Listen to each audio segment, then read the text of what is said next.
podcast for movies most people have mercifully forgotten. I'm Dan. And I'm Conrad, and in each episode we drag a forsaken film out of the oubliette, Discuss it and judge it to decide whether it should be set free or whether it should be thrown back into oblivion forever.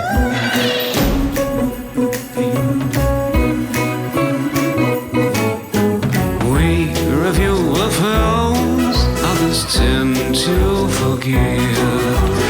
Come with us and open up the movie oubliette. Merry Christmas, everyone.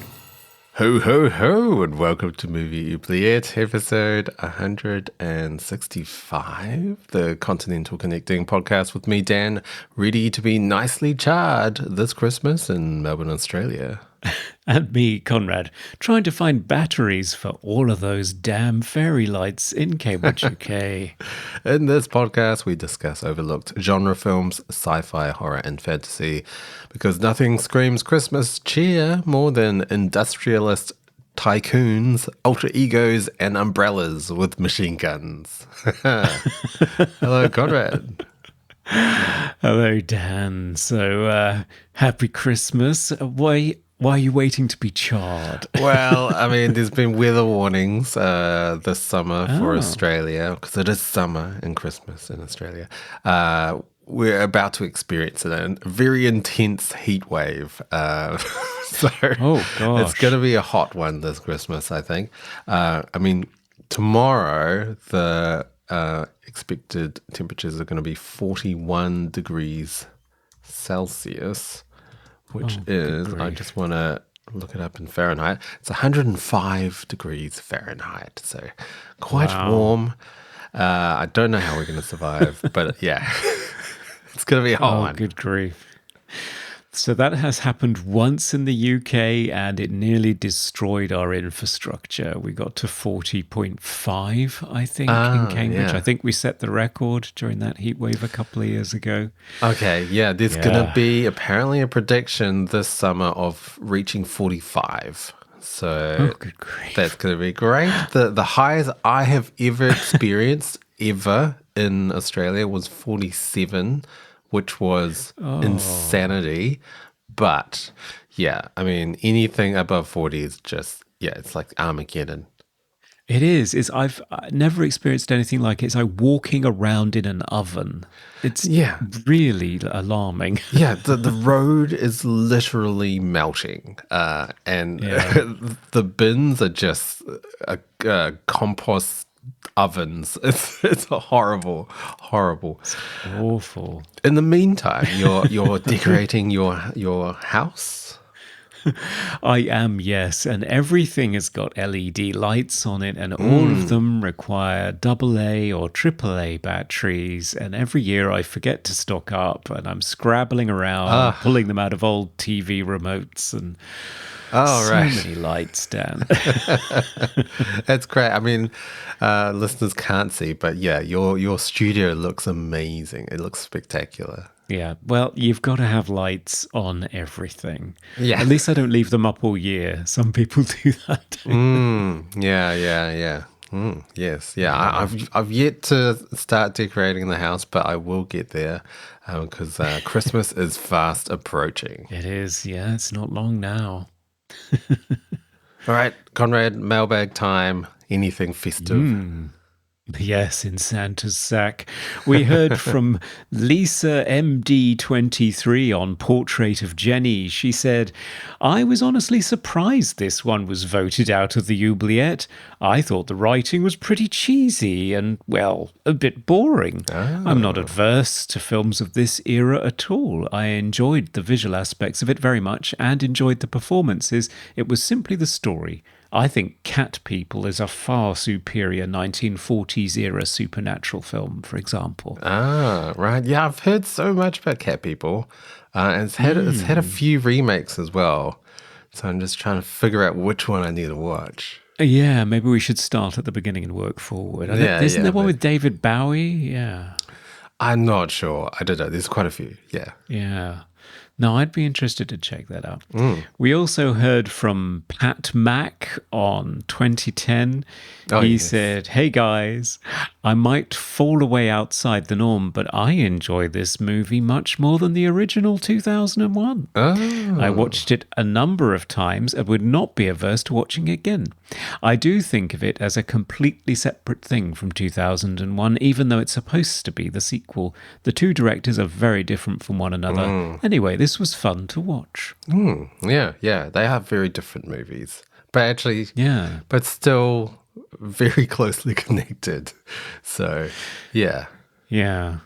Well, Arthur C. Clarke, in his foreword to the novel, said that he doesn't regard them as sequels so much as variations on a theme.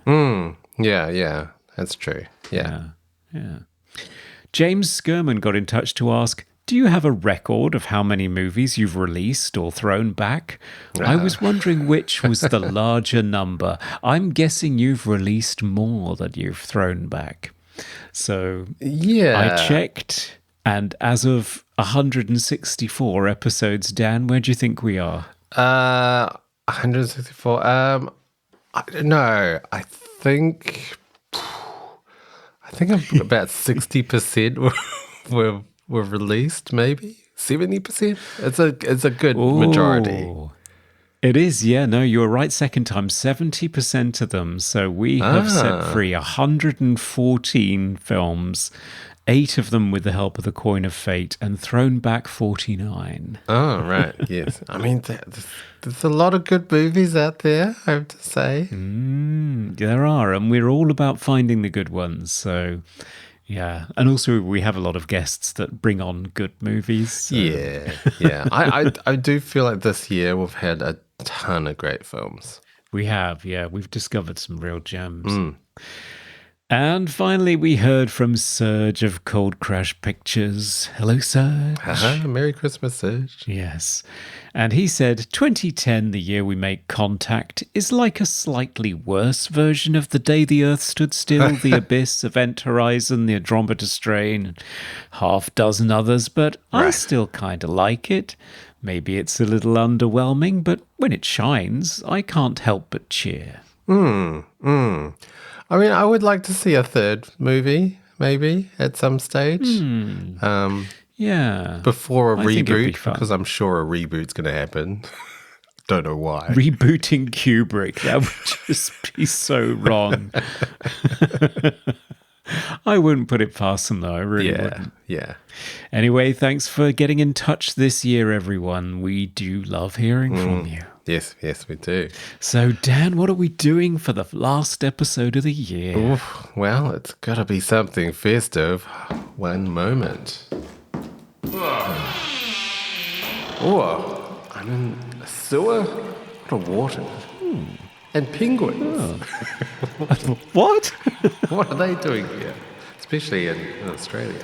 I think the movie's amongst these umbrellas. Hang on, I have to get the right one. Not that one. Okay, here it is. I'm coming back. Okay. Honey, I'm home. Oh, I forgot. I'm not married. All right, I'm back, Conrad. Yeah, congratulations. What do you have for us? Well, this movie is a very, very obscure movie from from 1992, directed by unknown director Tim Burton. It is Batman Returns. Oh, the film that ended the year as #1 in the box office. Yeah, that one. No, That one. Everyone's forgotten that movie. Remind me, who does it star? Well, I mean, before that, it's based on characters by Bob Kane, story and screenplay by Daniel Waters, story by Sam Hamm, and it stars Michael Keaton, Danny DeVito, Michelle Pfeiffer, Christopher Walken, and Michael Goff. Yes, and what happens in this movie? I can't remember. Batman returns in this Christmas set piece with the introduction of the Penguin, a misunderstood outcast intent on unearthing his roots but also changing Gotham City by running as mayor. He is aided by the money-hungry captain of industry, Max Schreck, and the timid receptionist turned whip-snapping claw-scratching Selena Kyle, aka Catwoman. Their goal, to tarnish Batman's reputation and take over Gotham City. But how can Batman clash with a salacious Catwoman yet adore Selena Kyle? Will their alter egos forever be separated? Or will Mistletoe reveal all while Black-Footed and King Penguins storm the city with rockets strapped to their backs just in time for Christmas? We will find out in this treacherous game of cat, bat and bird in Batman Returns. Ooh, and we have not one but two special guests. Yes, we do. After the break.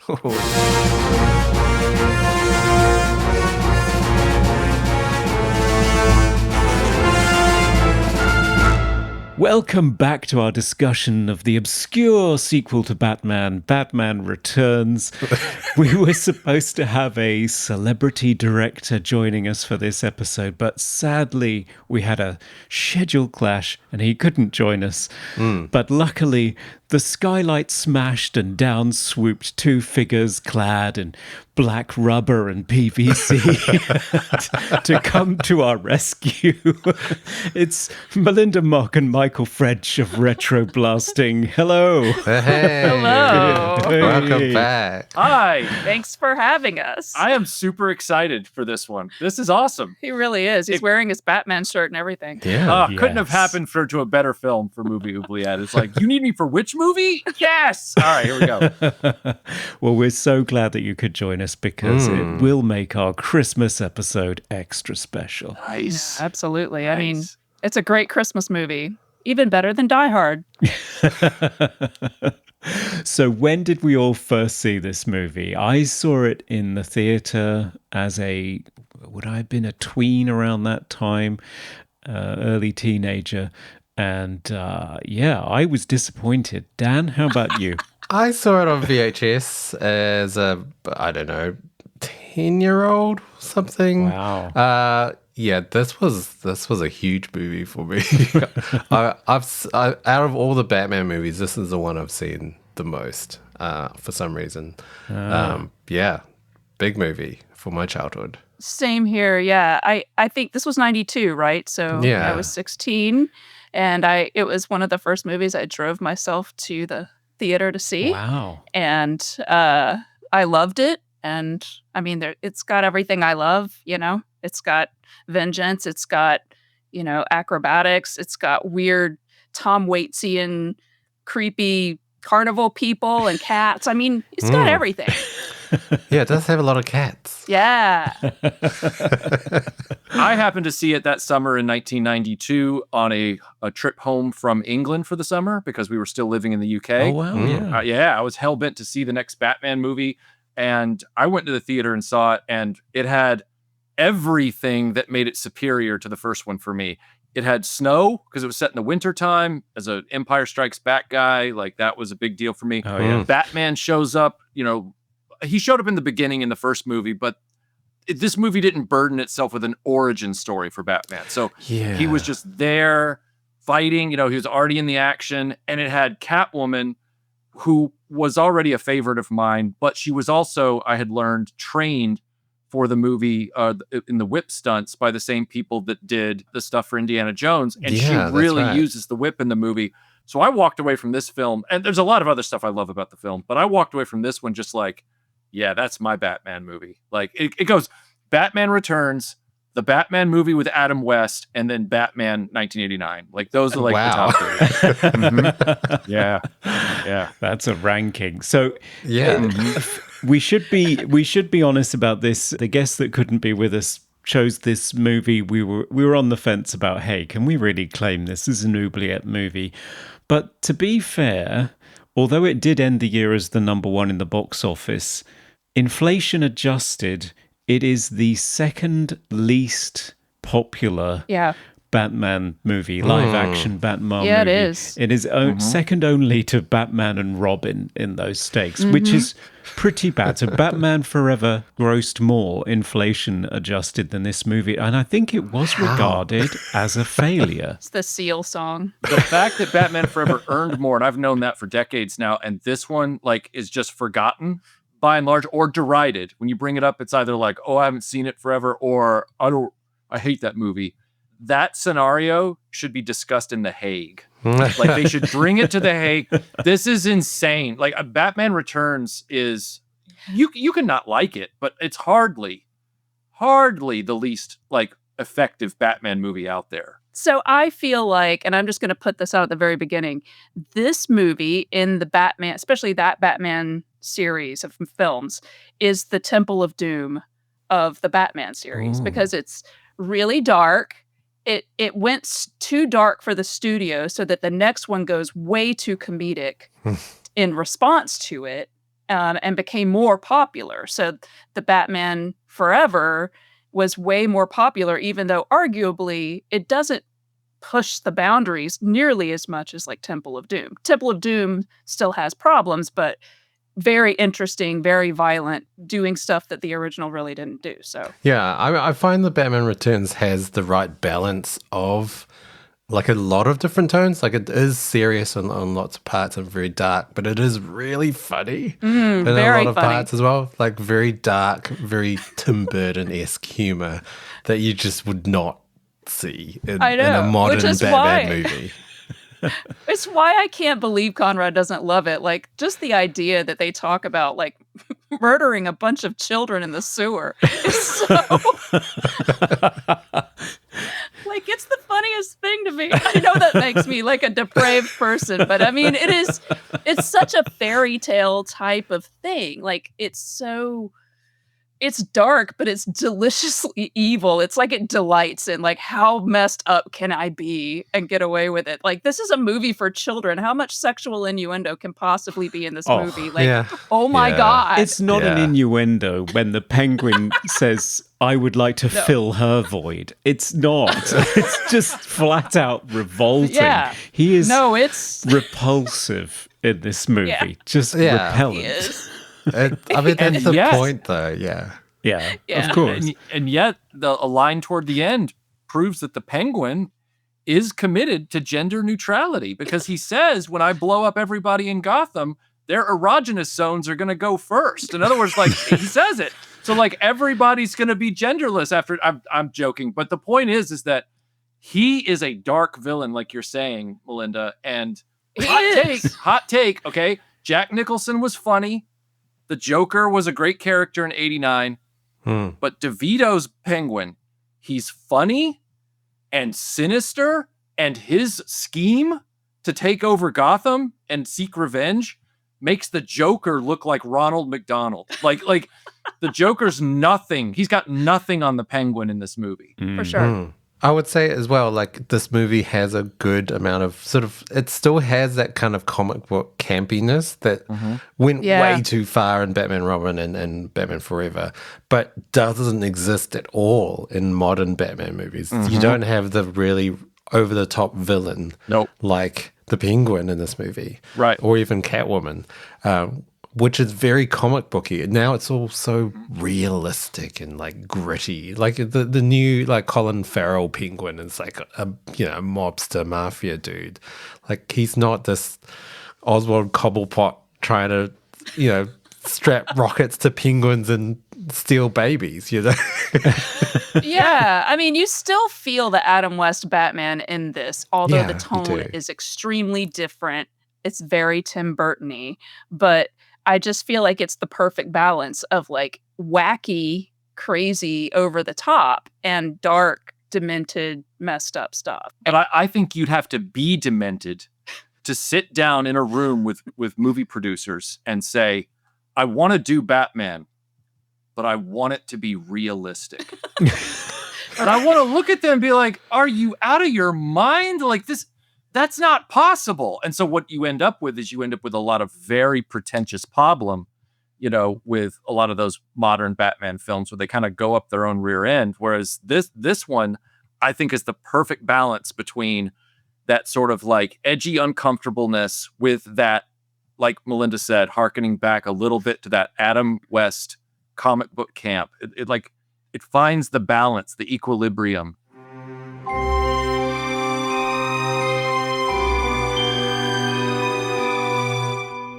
I want to hear Conrad's thoughts on why he doesn't like it, and what do you think doesn't work about it? I appreciate the carnival-esque atmosphere of the movie and the darkness of it. I was very disappointed. I was excited when Danny DeVito was cast as the Penguin because I could just imagine him doing that sort of nasally, squawky voice and shuffling along as a diminutive evil guy with a monocle in a three-piece suit being dastardly, because I'm thinking back to, canonical Penguin. Sure. What you got was this repulsive fish man spitting black and being misogynistic to women. And his big plan is not to take over Gotham. He's just King Herod. He just wants to kill the firstborn sons of everyone who lived there to take revenge over what his parents did. So he's the quintessential Tim Burton outcast freak, but the bad version. He's like Edward Scissorhands, but insane. And ugly. And ugly and just repellent. Yeah, he's not going to be doing ice sculptures. He's too busy biting the heads off raw fish and murdering children, which, right. It's great. It's, as you say, Melinda, I'd never thought of that. It is the Indiana Jones and the Temple of Doom of the Batman world. But at the same time, just in terms of an action movie, a comic book action movie, I find it really tedious because basically it's just somebody makes a speech in the town square in front of a Christmas tree, clowns attack, they dissipate, scene ends, nobody seems to care about the outcome. Couple of scenes, like here's a scene with Catwoman, here's a scene with the Penguin, and then somebody makes a speech in the town centre, clowns attack, they disperse, nothing happens, nobody cares. And I was just bored out of my tits, to be honest, as a kid. I mean, that's fair. It felt a little long, today, as we were watching it, it sort of bogs down, certainly by modern standards. Yeah. But and I will say, if we're talking criticism, I don't need each of the characters to have an understandable and fully explained origin story. We see the Penguin's origin. His parents throw him over into an icy creek, and then I don't know how he survives that, but he grows up in the sewers. The penguins look after him, Melinda. Yeah. Yeah, because they're mammals. Yeah. I guess he was breastfeeding from a penguin. Anyway, so there's an image. Right? But and then the Catwoman thing is is she a zombie? Is she undead? Is she mystical? I don't necessarily need to understand that. But what I do find frustrating is that I don't understand, and Michael and I were debating this earlier. At the end of the movie, spoiler alert, we find out that her goal is to kill Max Schreck. But everything before that does not indicate that that is her goal at all. She doesn't seem to have a goal. She's just sort of wantonly creating chaos. And she's mad at Batman for seemingly no reason. She has no reason to not like Batman. Yeah, that's true. Yeah. From what I saw. Yeah, it is a weird motivations for Catwoman. She just kind of does bad stuff for no reason. She doesn't really have any sort of goals. I mean, I did appreciate the sort of complexities of the characters, and I think Tim Burton has said it's because they all have a split to all the characters. So yeah. I think the quote he says is what they want to be what versus what they are, and what they look like versus what they think they look like. You just get all the emotions of humor, horror, sadness, drama, absurdity, and reality all at once, which you do. Every character has a split. Bruce Wayne and Batman, Selena Kyle and Catwoman, and then the Penguin as this running for mayor figure versus I want to kill babies and shoot rockets everywhere. So I found that really compelling, especially with Catwoman. For me, I'd never seen a villain like this. Is she a villain? Is she not a villain? she's kind of, you really like her. Like I remember watching it for the first time and feeling very sad that she dies at the end. And I kind of loved the chemistry between Selena and Bruce. Like I thought it was quite sort of palpable. It was way better than Vicky Vale. Oh. Yeah. And the fact that she can, hold her own, she can beat up guys and taser people, like that's great. It's great to see in a movie. She's not just like screaming for help. And She doesn't ever look at a male character and go, "What should we do?" yeah, She's flat out formidable, and part of it is because they film it where they showcase that she's formidable. In other words, it's not a hat trick. It's watch this. We're just going to do a wide shot like 2 or 3 times in the movie, and we're just going to show you Michelle Pfeiffer go to town with that bullwhip on Batman. Like we're just going to show, and it unbroken, no edits, no nothing. And a lot of that stuff she did in one take in those films because she trained so hard. 2 years ago, for the 30th anniversary of the movie, Michelle Pfeiffer posted on her Instagram that she had found the whip. She kept one of the whips and she found it while she was getting something else out of her closet, and she like took a picture of herself with it. Had a really nice post talking about the movie. But yeah, like she really knew how to use that thing, and they allowed the film to be edited in such a way where you knew that. And so like Catwoman is probably the most dangerous villain in the Keaton/Schumacher series from that perspective, because like, I mean, look, Mr. Freeze, yeah, it was Arnold Schwarzenegger, but I mean, like his attack was a CGI like laser beam or whatever, versus Michelle Pfeiffer being like, I'm going to grab this wooden chair, I'm going to use this bullwhip, and I'm coming at you, and it's like, oh shit, like it's so effective. I love it. Yeah. Revisiting it, I think certainly Catwoman's arc is the thing that I am most invested in and the most interested in. I love Michelle Pfeiffer's performance in this. I love how she plays Selena Kyle as this, I mean, it's just a textbook example of misogyny in the workplace. Max Schreck, Christopher Walken's character, is kind of this businessman. I was going to use a phrase there to describe what sort of businessman he is, but I'm not going there. Yeah. But he's dastardly and nefarious, and he treats her like dirt, and she's very meek, and I just love the writing to it. It's so economical but so powerful. Like when she goes through her routine of going home to her apartment, and you get sort of Selena's life in 3 answer phone messages: a disapproving mother, a date rejecting her for being too assertive, and a robocall from a perfume commercial telling her that if she daubs herself in this stuff, she could fuck her boss. Can I? Yeah, exactly.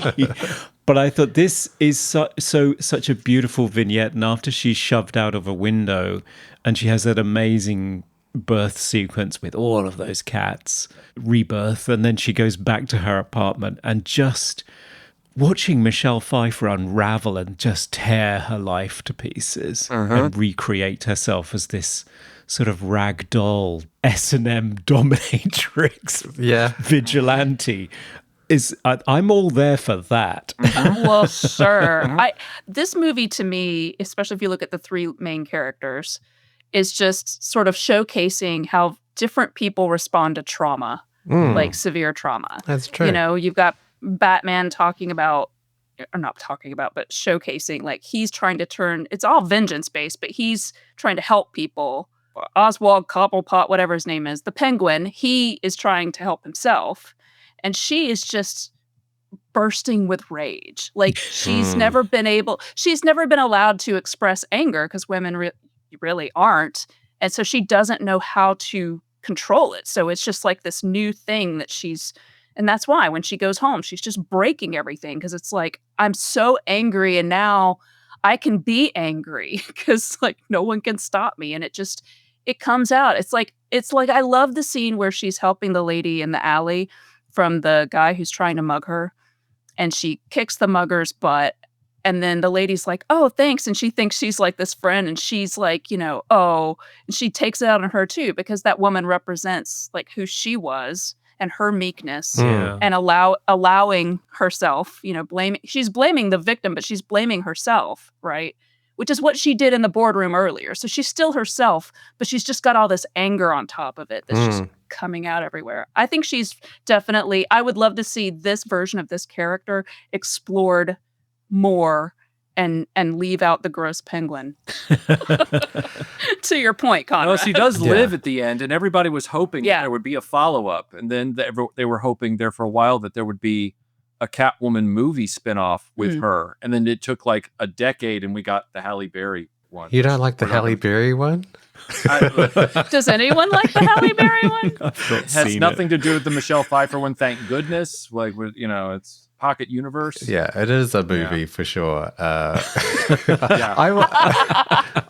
don't It know. exists. It's so, for me, it's so bad it's good. It's so bad though. It is It is atrociously very bad. I can't believe they actually released that movie. Nowadays, that would be a tax write-off for a studio. Yeah, exactly. Easily.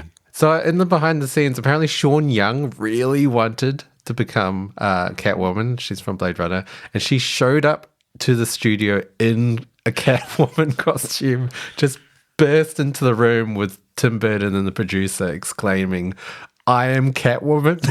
Wow. Well, it's because she lost out on the Vicky Vale role. She was actually cast or something. Yeah. Like, Sean Young keeps losing roles throughout her career for various reasons. Like, and I can't remember if it was, I think she lost out on this role because of she decided to go horseback riding like the week before they started filming, and she injured herself. And so then they were like, quick, we've got to get somebody else. And so they got Kim Basinger. So she comes back to try and get the role of Catwoman really, really hard. And they're like, ugh. And then later on, she gets the role of Tess Trueheart in Dick Tracy. And they're like, yeah, you're not working out. So Sean Young has a history of losing roles in comic book movies. Like, it's that's tragic. Yeah. And of course, Michelle Pfeiffer wasn't cast originally either, was she? It was Annette Bening. Annette Bening. Yeah, that's right. Yeah. Can you imagine that? Yes. I can't. I don't know. Annette Bening's always struck me as quite sort of grounded, Right. but not sort of kinky and wild.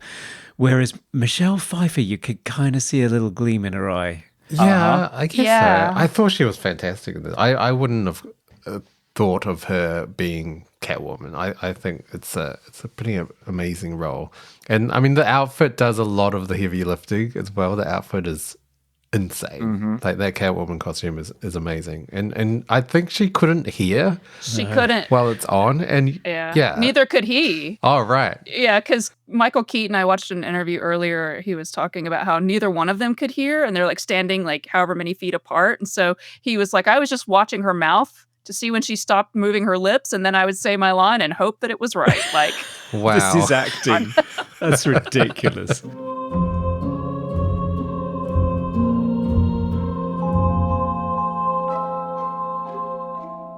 I mean, one thing we should talk about is the effects and just the visuals of this movie are incredible. It's very timeless in how it's been portrayed, like Gotham City. But yeah, just all the practical effects are just outstanding. Yeah, this is one of those movies that falls into the pocket for me. I've often talked with Melinda about my theory that movies from 88 to 92, really right before Jurassic Park in mid-93, there's like this sweet spot where optical effects had gotten to a point where they were very convincing, but there was still enough of a limitation that you had to still rely on the script. And so you had to work that script to meet in the middle with these perfected opticals. So even though Batman Returns is 1 year after Terminator 2, and it has a few touches of digital effects in it, just a slight few, like highlights, like the flying batarang and that one shot. And I think there's actually a digital Catwoman hanging from that umbrella at one point, but that might be an animatronic. I don't know. The movie is rich in-camera opticals, and that really helps ground the film. And I'll take that all day over digital bat tank flying over, skyscraper roofs and Yeah. There are a few CGI moments. I think one of the Batmobile transformation scenes where the armor comes out as CGI, and there's a wide shot of the penguins with the rockets that's CGI that's doesn't look like CGI because it's so wide that Right. you don't even think about it, and it's kind of a darker scene. Like they hide the CGI really well. But what I was completely astounded by watching behind the scenes was all the miniatures that they used. Yeah. Because this is all it's set in Christmas, winter, but it's filmed in LA in the middle of summer in just huge sound stages that they had to spend 3 days cooling down so that the penguins wouldn't overheat. Right. And they would have the sort of ice cold breath. But yeah, a lot of miniatures with all the buildings, which I just didn't even pick. I had no idea. I've never been a fan of the production design of this movie, though. Really? In comparison with the original, no. I think there is a noticeable decline between the work of Anton first and the work on the back lot at Pinewood, where they're sort of outdoors on a fully built metropolis street. And the production design is much more grounded in reality. I mean, it's still twisted into a realization of a comic book version of the 1940s noir, but it is, I don't know, it just seems a lot more stately and lived in, whereas this feels studio bound and plastic and small, and just sort of the combination of massive fascist architecture with these enormous muscular statues. It works in one way in that the film feels like it's stuck in a snow globe. It feels like a fairy tale stuck inside a really small snow globe. But I mean, the Batmobile can hardly get beyond 20 miles an hour because it's in a soundstage with some frozen penguins. So it just feels like a movie in a bottle for me, and cramped and plasticky. I completely agree. The Gotham City of Batman Returns has always felt like it was in a kind of invisible walled sandbox. Like you couldn't go beyond these borders of this main square and a few side streets, otherwise it was over. However, you know how you get around that limitation, Conrad? And I think this is where Batman Returns is a masterstroke. And it's going to sound like I'm joking, but I'm not. You start that movie out and you go, all right, we're just going to have the Batmobile roll up and we're just going to have Batman just start kicking the shit out of clowns. Just like punching, kicking, setting them on fire, throwing them through store windows, and everybody just going crazy. And I'm sitting there as a kid at the age of 14. Thank you. I'm not good at the maths. And I'm sitting there and I'm just like, I hate clowns. Go Batman. And he's just tearing up these clowns. I walked away and, some of my friends a few years later were like, I don't know, Batman shouldn't kill people. And I'm like, clowns aren't people, Yeah, I mean, there are some moments where you think, I'm pretty sure he just killed a clown. Like the clown strapped to the bomb that he throws in this. I'm pretty sure there's a dead clown right there. What about the cop car pileup that he causes when he splits he goes through the really narrow part with the car? Like, somebody had to die, or at least be permanently injured in that. Yeah, I we mean, didn't ask them to drive. Those weren't clowns. We didn't ask them to drive toward that wall. Look, I hear you. I'm not complaining. I'm just saying it's a movie, but I can imagine parents freaking out at this movie at the time. Oh, yeah. Well, I think he definitely killed the clown where he's trying to turn the car around, say, just props it up on this bat rotisserie and slowly moves around. And then it fires off the jet propulsion thing on the back and sets fire to it. I mean, that guy's dead, surely. Oh, I mean, that's hilarious, though. Because he's dressed up as the devil and he fire breathes into a store and then he gets set on fire. And then Batman drives away smirking. It's hilarious. Dan gets it. See, Dan's with the movie. Dan's, aha. Oh, I laugh at it, but it's cruel, though. It's Tim Burton cruel, yeah. It is the Temple of Doom sort of version of this. It is. Yeah. It's funny, but it's cruel funny. Yeah. Conrad, these are clowns. Hey, they're evil clowns that are gonna kill children in a sewer. Is there anything but an evil clown? I mean, well, on one hand, you do have to be careful because I've seen one article that describes they called the Red Triangle Gang as sort of an analog for homeless people. I feel like that's reaching a little bit. Yeah, somebody was doing their dissertation, I think. Well, I would say it's close. This is just my 2 cents, and I'm not the arbiter of whatever. But I think that those people kind of represent the freaks. Like, all of these people are freaks. We explore that, Batman's a freak and Catwoman and the Penguin and all of them. But these people are also like carny freaks. And so they are outcast from society in their own way. I guess you could say that that's an analog for homelessness, but they don't seem like they're homeless. They seem like they are in a gang of people who are intentionally not fitting in with society. So that's not exactly the same thing. No. Like, I've never known a homeless person that had a functioning Gatling gun inside a monkey shrine thing. Like that guy is like one of my favorite actors. His name is Vincent Chevelle. I don't know how to say his name. Chevelli. Yeah. He's in a bunch of different stuff. The guy with kind of the longer hair and he's got the organ beard, grinder thing. yeah. I recognized him. Yeah. He was in the X-Files. He's in a ton of different stuff. Yeah. I love that guy. And I saw him and I was like, I forgot he was in this movie. Yay. Yeah. Yeah. You also have Doug Jones as one of the clowns, which I didn't realize he was in this movie, which is pretty amazing. Who is that? Doug Jones, he's in all the Guillermo del Toro movies. He always plays the monster. So he's in Pan's Labyrinth and like Hellboy. And yeah, he's very great character, monster actor. Yeah. Now it's time for random trivia. All right, it's trivia time. Conrad, what do you have bursting out of a giant present today? My piece of trivia is one that Michael will definitely know. So the person who trained Michelle Pfeiffer on the use of a bullwhip was a man named Anthony DeLongis, I might be pronouncing that wrong, who was also the voice of Zygon in Star Chaser: The Legend of Orin. Oh, wow. I did not know that. I didn't know that. Holy crap. I have that on Blu-ray. Dang. Yes. Okay. Previously covered on this podcast. Yeah. I did not realize he was the same dude. Wow. Wow, my day is thrown. Holy crap. Yeah, Anthony DeLongis has this weird alternate way of doing whip work. And he was very much involved with Harrison Ford on Indy 4 and trying to get him to do this new technique he developed where it's almost like you're stabbing with the whip, like you're letting it roll out in kind of a stab motion.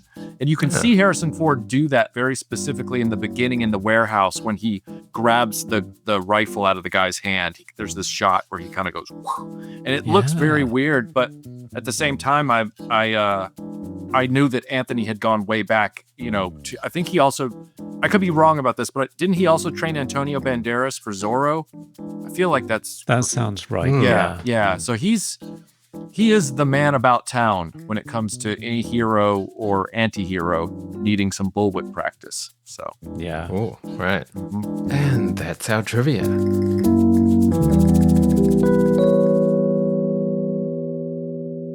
So one thing that's always leveled against this film as a criticism, or one of the many things, that yes, the evil people have a lot of great screen time. There's lots of clowns attacking people in town squares over and over and over again. Can't get enough of it. Yeah, I'm with you, Michael. I said the same thing. There is not a lot of Batman. No, I mean, Batman is like, I think Michael remarked today when we watched it, he was like, it's 30 minutes into the movie and Batman has his first line. Yeah. He shows up before then, but... There's not, the first 30 minutes, there's not a lot of Batman. There's a lot of Penguin and Selena Kyle origin stories, but not a lot of Batman. I don't think Tim Burton is interested in telling Batman stories. He's really into the characters that he sort of created or fleshed out or whatever. That's what he wants to spend time on. Yeah, I mean, Max obviously. Schreck's not even from the comics, right? He's completely made up for this movie. Yeah, it was supposed to be Harvey Dent, but I don't think Billy D. Williams wanted to come back. Right. But he did get upset that he wasn't brought back for the third one because his character was to become Two-Face, and they didn't ask him back for that one, but that's an aside. Yeah. No, I think maybe he was busy on this one. I found the third act of this movie a bit tedious. I think we've kind of touched on it, but yeah, the stealing babies, but that gets thwarted, and then sending penguins with rockets, and that gets thwarted. It's just like, these are quite kind of silly plans. Yeah, I always felt like that pale lady with the dog. What's her name? The poodle lady. Yeah, she's making announcements in a booth and she sounds like Isabella Rossellini on Downers, saying things like, Oh, the penguins have reached the town square. yeah. Like the best part of the third act was Selena confronting Max. Like that was the best part. Like the penguin stuff was a bit like, okay, we've seen enough penguins. What if you could take this movie and you could just make it Catwoman, directed by Tim Burton, and it's just about Catwoman? Batman can be in there a little bit, you know, just to like bring people in to watch, and then it's just like her getting revenge on Christopher Walken, and that's the movie. Yeah. Like, that would be... I would go to see that 100 times. Like, me too. I would see it 100 times, but I don't want to shortchange Danny DeVito's performance in this movie. Like he does such a good. He's repugnant. He's disgusting. That's the character, but he does such a good job with the comebacks and the one line, not just the one liners, but the way he reacts to people. And I mean, it's all so on point. Like. It's just the oil. It's the oil coming out of his mouth. Yeah. I can't get past it. It's really upsetting. And the fish eating scene reminds me so much of that. I don't know if you've seen the movie Trading Places, but there's a scene in that where Dan Aykroyd has a fish in his Santa costume and he's eating it through his dirty Santa beard. And that's how disgusting it is. It just is like, oh, I can't stand it. I was not watching the screen when it was on. I can't. It's horrible. Yeah, it's a lot of fish. Yeah. I mean, his death scene as well.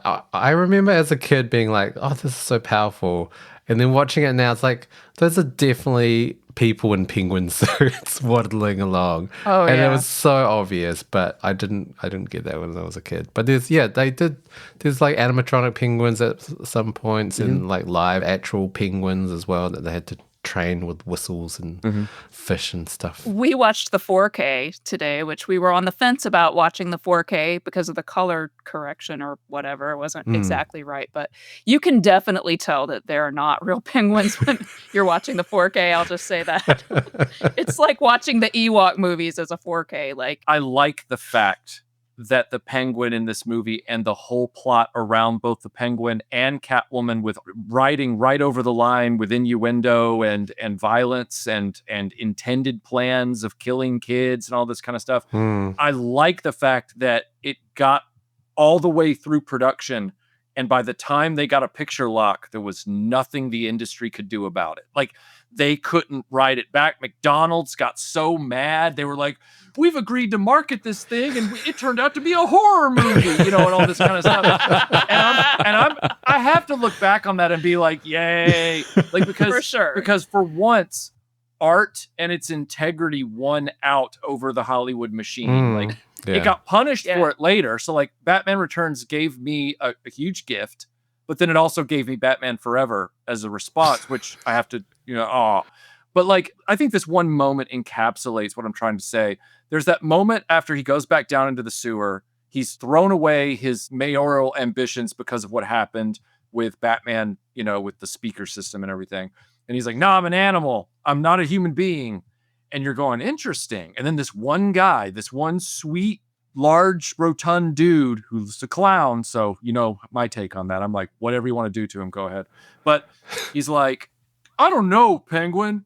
Killing kids, isn't that a little? And he just turns around and blows him away. And then he's like, no, it's a lot. And I'm like, yeah. Like, that's the kind of movie that they would never have allowed the third Batman to be. Yeah. Oh, no. Right, which is funny because now you look at those Nolan films and they're like super dark. And you're going, they got mad about this movie? Yeah. Like, sign of the times. Humor free as well. Yeah. Yeah. When I was watching the beginning of this again today, just to refresh my memory, I cackled to myself when I realized that the opening of the movie is snow and a woman screaming in childbirth. And then it's the Cobblepots, one of whom, of course, is Pee Wee Herman. Pee Wee Herman, yeah. Yeah. the parents, their dignified horror at what they've created. And I just looked at it and thought, is this kind of a metaphor for Tim Burton making this movie for the studio? That, like, what the hell have we done? Let's flush this down in the sewer and forget about it. I remember watching that today feeling tons of Phantom of the Opera vibes because that's exactly it. Like, he came from this wealthy family. He was like deformed or whatever, so his parents shunned him. He had to live with a carnival, and then he ends up like living in the sewers underneath the opera house and all of this. So there's a long history in Batman, like especially the films, of them pulling from other sources, like the whole Mr. Freeze being the Abominable Dr. Phibes and all of that. Like, if you watch those two, it's insane how much they just completely copy paste. By the way, if you ever want to do that movie, you should do that movie. It's a great Vincent Price thing. But anyway, I digress. Yes. When I got back to the UK after seeing this movie, I was so like taken with the film compared to the original. I liked the original, but I didn't love the original. I really, really got into this movie. And I raided Athena shops to get the poster for Batman's Batmobile with images from the film and the schematic on it from Batman Returns. Like, it was this, I wish I still had that poster, but it got waterlogged. Anyway, but I also would go into W.H. Smith's and they would always have an end cap, a little end cap display of pegs with the Batman Returns action figures on them. I only bought one because I was already a teenager, just coming out of middle school, couldn't collect toys anymore, but I bought one, and that was the Michelle Pfeiffer Catwoman. And I still have that figure to this day because that, to me, was Batman Returns, was her performance, her character, all that. Batman Returns had a big role in my adolescent life. Movies from before Jurassic Park are their own benchmark. And the movies after Jurassic Park are their own benchmark. Mostly diarrhea, but they're their own benchmark. And Batman Returns was one of the last great in-camera optical blockbuster summer movies. Yeah. I have a soft spot in my heart for it. Really do. Same. As a kid growing up, I just loved all the Bat toys. So you've just got, I mean, the Batmobile is outstanding in this movie. And you also get a Bat boat at one point, and the Batarang, and just, I just loved all that stuff. Yeah, me too. For me, nothing compares with the original movie where he comes through the skylight and puts that device into Jack Nicholson's face, and you don't know exactly what it's going to do. It's firing things everywhere, and then it lifts him up, and they just get pulleyed out of the room. It's like, where does he get those wonderful toys? Only in the trailer. Yeah. But that was so disappointing. Like, yeah. I know. It should have been in the movie. Just like Harrison Ford's reading of the line part-time, but never mind. We should also talk about the music. I was just about to mention that. So it's Danny Elfman back again, but he has expanded this to operatic levels. Yes. And I think Birth of the Penguin and the opening title is probably among his finest achievements. I think so. Yeah, this might be my favorite Danny Elfman score of all time. It's, I mean, having the Batman theme again return, incredible. But then you've got themes for the Penguin and Catwoman's sort of slinky violin music is it's amazing. It really sort of represents her sort of feline persona. Yeah, I have the expanded score for this movie, the multi-disc set, and I was so thrilled to get it because I never grew up with this soundtrack. I always wanted it, but I never got around to it because, pocket money is what you'd have at the time. And I needed Michelle Pfeiffer's action figure before I needed that, so I didn't buy it. But it is my favorite, not only Danny Elfman score, but it's also my favorite rendition of that Batman theme that carried on to the animated series as well. I think it's really, really strong. And that takes nothing away from his orchestration of the original movie. But like Conrad said, Batman Returns dials that brilliance up to 12 with that composition. Yeah, it's really, I especially love like the cloud scenes are really great. A lot of circus themed kind of music, but it's scored, I think, Danny Elfman described it as like a Tom and Jerry cartoon. Like it's very cuey. It just like every 2 seconds the music changes to suit the action, and it's amazing. It's I don't know. I hate the Hans Zimmer stuff for the Nolan movies. It's just jarring, percussive like crap to me compared to this. It fits the movie. It does, yeah. But I do feel sorry for the cellists that just have to sit there chugging bloody sixteenths for their whole lives. It must be so dull. Yeah. Hans Zimmer, he had just gotten out of his Wong phase and went into his Nolan Batman phase, and it's just like, oh god, yeah. Okay. So I wanted to ask Melinda about Susie and the Banshees. Oh yes, there's a song by them. Yeah. Is it? I don't even know. In the Masquerade Ball. Is that Susie and the Banshees? Yeah, Face to Face. Totally went right by me.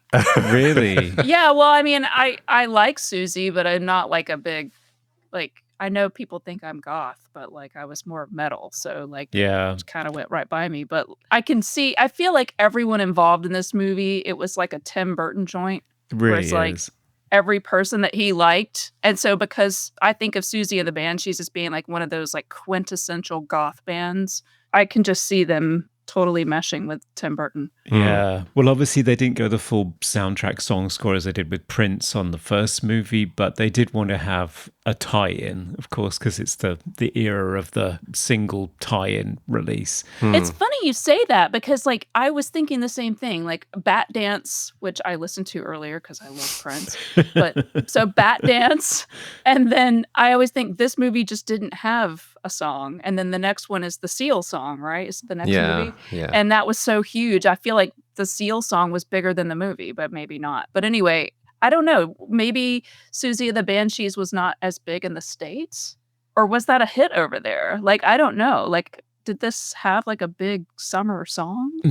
Not that I'm aware of. No. It's weird. It's kind of middle of the road. It's not punky enough for Susie. It's kind of synthy and safe. Yeah. But it does incorporate Danny Elfman's Catwoman theme on the strings, which is... Oh, that's cool. Yeah, it does. I'll have to check it out. It doesn't sound very Susie, really. Maybe that's why I didn't realize it was her. Yeah. It's kind of them. Sanded off corporate safe Susie. Which is weird because nothing else about this movie is corporate. Yeah, this is definitely Tim Burton's movie. Yeah. Coming to you live from the movie Oubliette Theatre, it's the prestigious Mobley Awards. All right, Mobley Awards time. It's where we nominate our favorite Catwoman flipping and whip crapping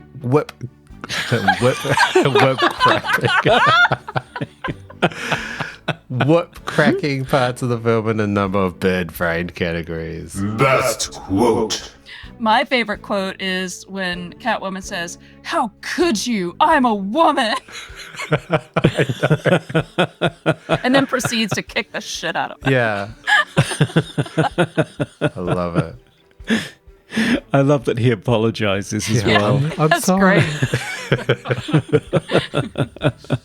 Yeah, my favorite line's I have a lot of favorite lines in this movie, but my favorite line is right after that, where she's like, "Life's a bitch, now so am I." And I'm just like, it's the greatest line ever. Mine comes from Selena Kyle rather than Catwoman, and it's when she's facing off with Christopher Walken's Max Schreck, and she says, "How can you be so mean to someone so meaningless?" Oh, that one was great. Yeah.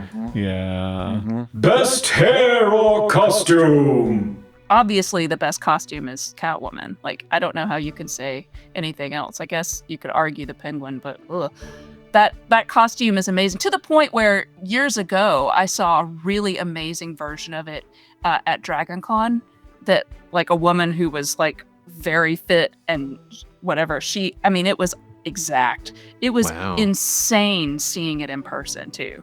But I mean, I just love the white stitching on it. I love everything about it, even though I know it had to be an absolute sweaty nightmare to be in for an entire shooting day. But oh my God, it's really cool. And even the little fingernail things that she sews on the, amazing.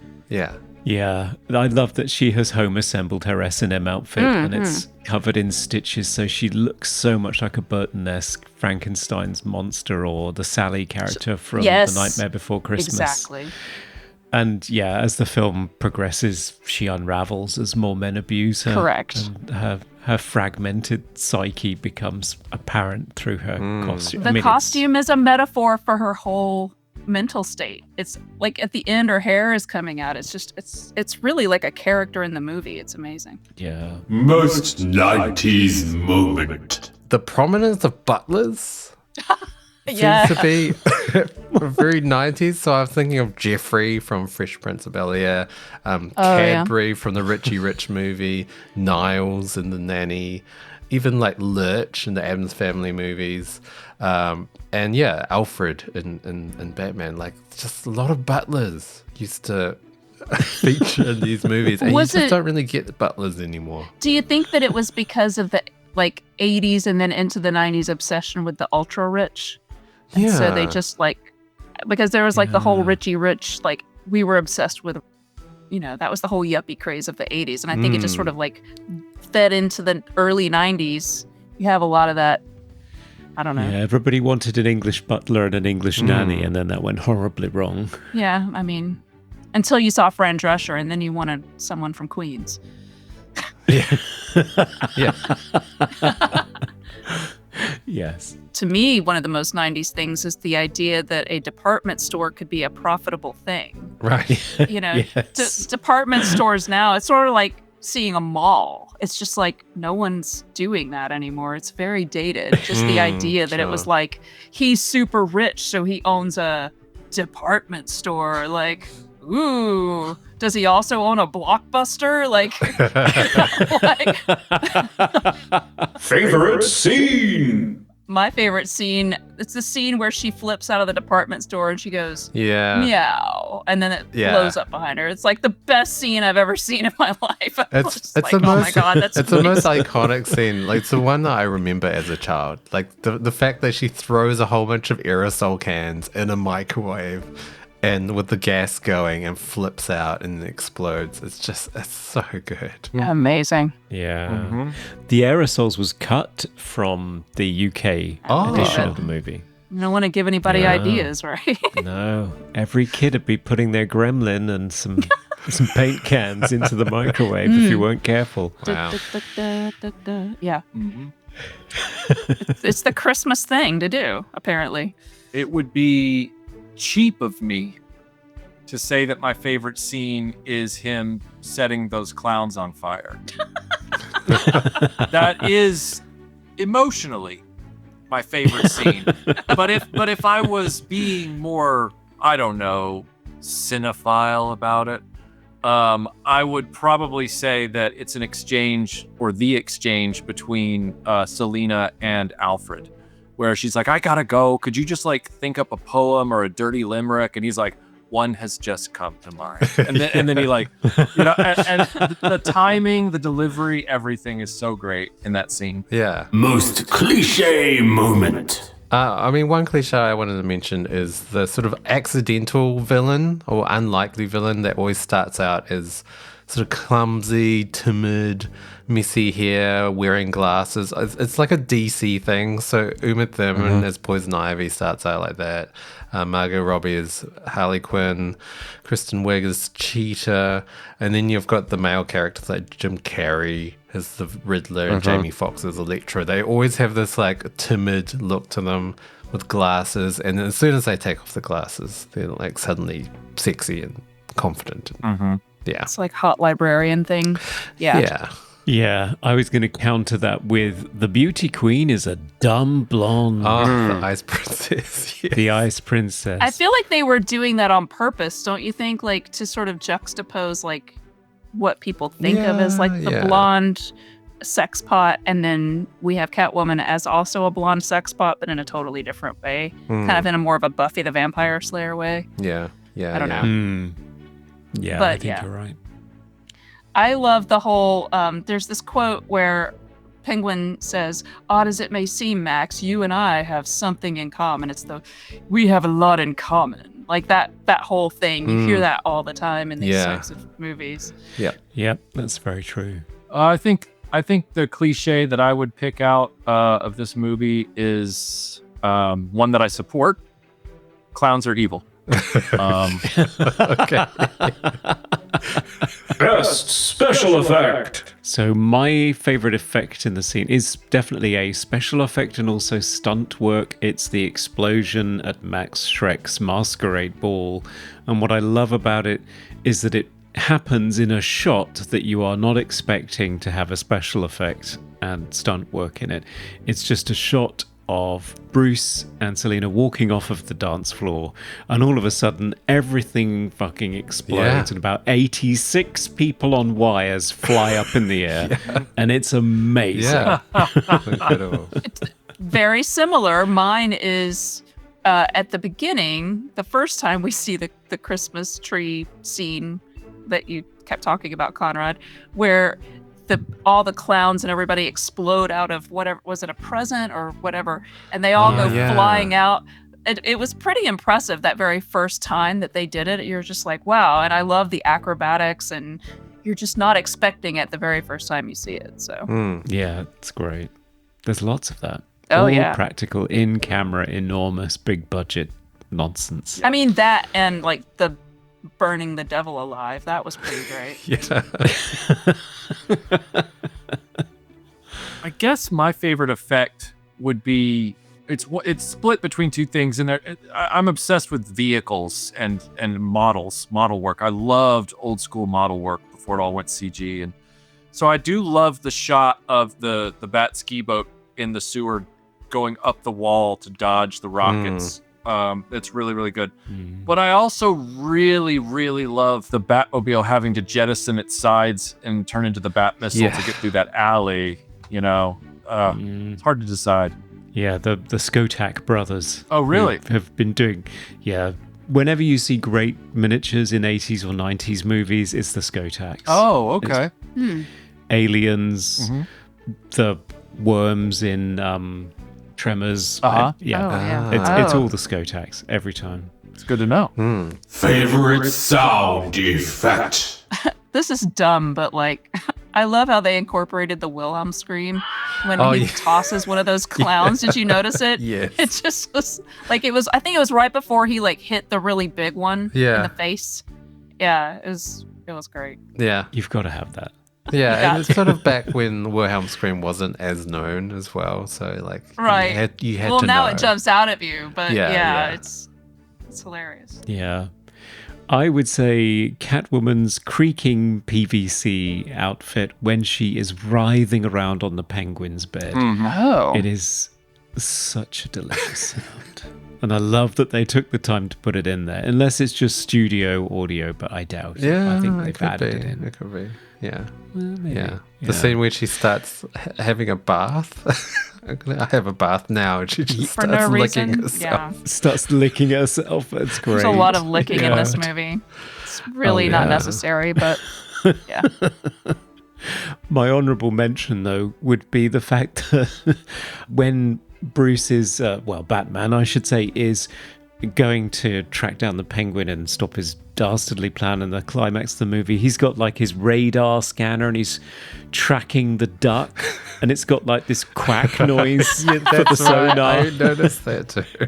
Yes, and that's where it's like Adam Westy, right? Yeah. Like it's just Yeah. Most funniest moment. Melinda is not going to like my funniest moment. I already know what it's gonna be. It's right at the beginning of the movie, and it is a beautiful, long, white-haired cat being pulled into the penguin's infant playpen.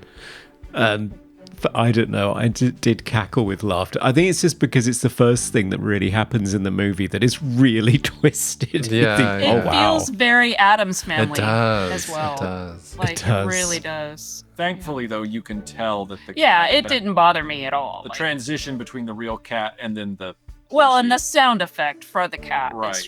it's all you hear. You don't see anything, you just hear it, and it's just over the top. It's clearly a joke. right. Yeah. It's ridiculous. Yeah. Funniest moment for me is when Batman is rescuing the Ice Princess, and she says something about being kidnapped by the man with fish breath, and then Catwoman swings in, saying, "Did somebody say fish? I haven't been fed all day." And then Batman sort of parries her to the ground, and then he says back to her, "Eat floor, high fiber." It's just like it's like bad dialogue, but really funny. Yeah, because right after that, they start kicking each other's asses, and she's like, "Hey, stud, I thought we had something," and he goes, "We do," and then he like punches her in the face. It's great. Yeah, That's our Mooblies. Hello, happy holidays. This is Kelly Maroney, and you are listening to Movie Oubliette. Yes, it's time for final verdicts. Should the Christmas set sequel, Batman Returns, be let out from its dark sewer prison to eat raw fish and be adored by all, or should it be tasered, shot at with penguin rockets and pushed off Gotham's highest building to plummet back down into the darkness of the oubliette, never to be seen again? All right, Batman Returns. Is this a forgotten, terrible movie, or a great, adaptation of a superhero? I'm used to many of my favorites being underappreciated and forgotten, so I don't care if you guys throw it back in the oubliette because I'm going to keep it alive. I'm going to ship it till it sinks. But no, seriously, I just need to come back to the fundamental reality here, which is this is the Batman movie where Batman beats up countless amounts of clowns, sets one on fire, and throws another one in the sewer where he blows up with dynamite that Batman strapped to him. Ergo, this is not only a film that should be remembered, it's the greatest Batman movie of all time. I love this movie both unironically and ironically. And that is my final word on the matter. Whatever happens to Batman after this movie, whatever happens to this movie, you guys can decide it's going to get forgotten. I'll never forget it. Ever. Sounds good. I love this movie because, I mean, I already talked about how much I love it, but just for Catwoman alone, she's one of my favorite female characters in cinema. I just enjoyed this particular iteration of her a lot. I think Michelle Pfeiffer did an amazing job. I would love to see more of this backstory being fleshed out. Unfortunately, they've kind of just abandoned it. But yeah, for that alone, I think this movie is amazing. And it is, to me, very funny because it is just so, like, I know everyone says Tim Burton is very dark, but this is like on another level of just like, it is Temple of Doom dark, but in the Batman universe, which I think is hilarious. Yeah. Yeah. Watching this movie again, I think this is my favorite childhood movie of all time. Looking back on it, I think it really did affect me when I first watched it. And I would agree with Michael. I think it is the best Batman movie, period. Like, out of all the Batman movies, it's definitely my favorite. It's the one I've watched the most of. Yeah, I agree with Melinda as well. Best female villain in any Batman movie, or even any superhero movie. She's just incredible. Michelle Pfeiffer, just amazing. I'd say best female character. Yeah. I mean, I would agree. Yeah. Lots of levels, lots of sort of complexity. And yeah, Danny DeVito is disgusting, but he really commits. Like, it's the grunting, I think. It's the constant, like... and the oil. That is just, like, repulsive. But it works, and that's the point. So, yeah, I would highly rate this movie. It's also the oil and his butt crack. I'm sorry, but it is the most upsetting thing I've ever seen. Oh, his prairie ass? Yeah, there's like a line down the... It's just... Oh. It's so upsetting. I wanted to get a pull quote for the poster. Just as Batman Returns, there's like the pull quote's like, "You'll never eat smoked salmon nigiri the same way again." You know, like, God, what are we talking about? This movie's fucking great. Oh Oh, yeah, it is. In fact, you know what makes it better is that it is the underdog in the Batman films. I agree. It's great and it's an underdog. I didn't even know it was the underdog until today because I just always loved it. And I'm like, well, that just makes sense. But anyway, So, Conrad, tell us why you hate it. Yeah. Go ahead, Conrad. Well, I appreciate all of the things that you're saying. I definitely think that if this were the Catwoman movie, I would be absolutely thrilled with it. And I do appreciate that it's, a one in the eye for corporate America and for Hollywood. It's almost as good as Joe Dante's Gremlins sequel, where Yeah. he was saying, "Oh, you really want a Gremlins sequel? Here you go. Yeah, exactly. Deal with this." It's kinky, it's twisted, it's disgusting, it's dark, but fundamentally, it's not really a great action movie. I'm bored watching it, and I was disappointed as a teenager. I wanted more of the Batmobile doing cool stuff and Batman flying around on wires doing cool stuff, and he's in it for about 20 minutes, I think, total. Yeah. And I find it quite disappointing as a Batman movie and as an action adventure movie, and particularly the fact that it just keeps recycling the same speech followed by clown action, followed by speech, followed by clown action, followed by speech in the same two locations that look very studio bound and cheap, with all the wobbly headstones and the fake snow. I've never liked it.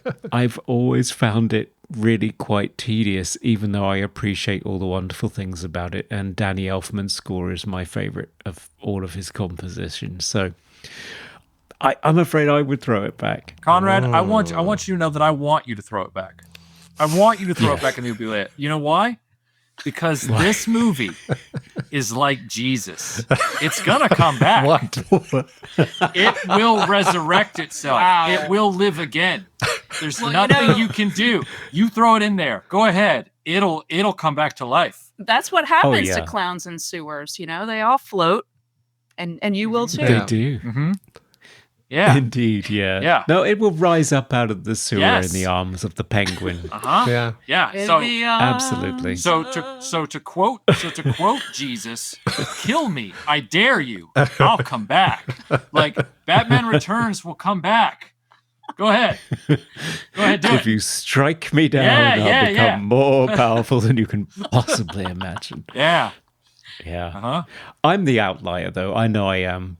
The thing is, it's one of those movies that I appreciate for all the things that you're talking about, but I hate watching it. But that's the thing, because you're the outlier, you're the most in theme with the movie we've just talked about, which means that for once, the outlier should get to make the choice. So, Well, I will say comic book aficionados hate this movie. yeah, they do. I mean, they hate it. And I get that. I get it because it does part from the canon of the comics. And Yep. like that's a very valid argument, like especially if you're a huge lifelong Batman comics fan and you're going to the film to see that put on the screen. You're not going to get that. You're getting like Tim Burton's idea of what a comic book movie should be. So, yeah. Agreed. You're not alone, Conrad. No, you're not alone at all. I mean, we're the fringe Batman Returns people, like weird commune zealots. We're fighting for this thing that nobody else cares about. As you can hear it in our voices. So, Yeah. you want to put it back in the Oubliette? Go ahead. It's fine. It's been there the whole time. Well, I'm outnumbered, but let's check in with the patrons and see what they have to say. Hello, Hal. Merry Christmas, guys. Oh, Merry Christmas to you too. Can we have the result of the patrons' vote, please? Holy shit, they voted to set it free. Really? Yes. Wow. I really didn't know which way that was going to go. Me neither. I mean, Yeah, it got the most votes out of any vote this year, and 89% of them wanted to set it free. Really? that surprises me because this movie does get a lot of hate. Yeah. It does. It does, and there were some comments along those lines. James says, I understand I'm in the minority, and even though I suffer from an intermittent bout of manic love for really bad films, but not today. Let the penguins back in the zoo to blow up every vestige of this ugly duckling. You go, James. And Film Aficionado said, I know a lot of folks like Batman Returns, but it's never been enjoyable to me. The movie's production design is excellent, and I appreciate Tim Burton's clear reverence for German expressionism. It's easy, however, to allow the film's stylistic virtues to distract you from the scattershot, silly, mean-spirited story featuring eye-rolling dialogue. Oh. Wow. See, I like the dialogue. I think the weakness is the actual plot. Yeah, I think it is too. Yeah. Dr. Doggy says, the late, great Simon Jeffs believed that the behavior of penguins reflected the human condition. On that basis, better let it waddle off out of the oubliette. Like the film, though their journey might take far too long due to their short legs and lack of tiny motorcycles. Okay, so I guess on that basis, we are indeed setting it free. Yes. Happy holidays, Batman Returns. Well, Michael and Melinda, it's been so wonderful to have you here for this holiday treat. Thank you for responding to our bat signal and coming to our rescue. Where can our listeners follow you and find out more about what you have coming next? Well, you can find us at Retroblasting. That's with an ING at the end, all one word. And we are on YouTube as our primary platform, but we're also on Facebook, Twitter, and Instagram. And I've got a big video coming out right now. It's not out yet. It's still several weeks away, but it is a huge look back at all the behind-the-scenes craziness of Rogue One and a deep dive into that movie, as well as its lost cut. A lot of really interesting stuff going on behind the scenes with that. And then I've got some toy videos coming out, Jurassic Park, some other stuff, but that's sort of like filler stuff. Yeah, the big one's Rogue One, and I'm still right in the middle of trying to finish that script and get started recording that. And Melinda, where can they find you on the web right now? I'm hiding. No, I'm working on, actually, Conrad and I are working on a show that we're hoping will come out early next year in 2025, if you're listening to this after the fact. And yeah, we're really excited about it. And so we're in post-production right now. So we're working really hard, but you can't hear it yet. But I think it's going to be amazing. Yeah, I do too. It's going to be funny. If you need a laugh in 2025, can't imagine why you might. But if you do... Yeah. It's going to be a feast for the eyes and the ears. It's, yeah, it's a lot. It is. Yeah. Well, thanks again for being with us. Thank you. And yes, listeners, thank you for joining us this year. But if you want to follow us on our future episodes, you can find us on all platforms as Movie Oubliette, and you can email us at movie.oubliette@gmail.com. Yes, and if you want to keep us on the air, head on over to Patreon. It's the easiest way to support the show. For $1, you can get access to extended portions of the show and nominate films for us to cover in future. And for $5, you get access to our monthly minisodes and get the right to vote on the final verdict. And for $10, you can be an executive producer whose name is read out at the end, like Chazilla, Eddie Coulter, Isaac Sutton, Dr. Doggy, Serge, Iconographer, Ryan A. Potter, and Evan Goodchild. Yes, thank you so much for another year, patrons. It's been really great. Some great films that you've picked for our minisodes as well. We have merchandise on Redbubble and a YouTube channel. And please, if you haven't already, give us a Christmas present by rating and reviewing us on whatever platform you're listening to us on. It does help us out quite a lot. It does. So that's it for 2024. Thanks for listening, everyone. Have a great holiday season and see you in the new year. Yes. And thanks to Michael and Melinda for joining us on this episode, very last minute. Thank you so much for inviting us. We always love coming onto your show and hanging out and talking about movies with you guys. So yes, and asking for the emergency help on Batman Returns. Chef's kiss. I mean, what a great way to wake up this morning, right? Yeah. Awesome. Okay. Goodbye, everyone. Merry Christmas. Happy holidays. We a few of films others tend to forget. Come with us and open up the movie Oubliette. Merry Christmas, everyone. I believe the word you're looking for is